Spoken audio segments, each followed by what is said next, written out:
May hilo tayo, coach, pag tinaman tayo ng sampahan. Sure ball. Mas malakas pumalo yung misis ko.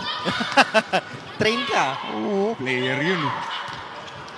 Middle open yun eh. Buti nga, hindi ko inabutan na ako yung nagpapabilis.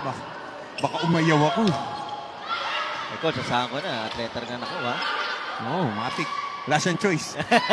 Wala silang choice. Yung si Mar lang nga, walang choice eh. Paano pa kay si Dibo? Pero dito nga, the scramble, nagawa ng paraan ng San Sebastian. That's a successful back set para dito sa San Sebastian. Kat Santos. Parang nilalamig eh. Oo, yung mata iba eh, oh.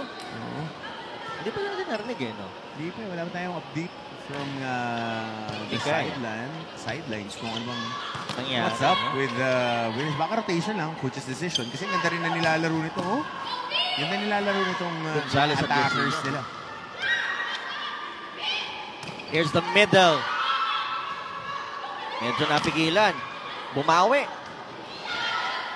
Gonzalez from the back. Save by Umipon. Save once again. Here's the rally. Hindi na kuha ang regalong binibigay ito. Walang ito na naman yung gitna. Good punching!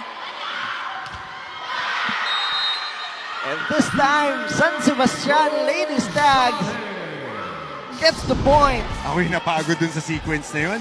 Ilang quick yun na alanganin yung talon.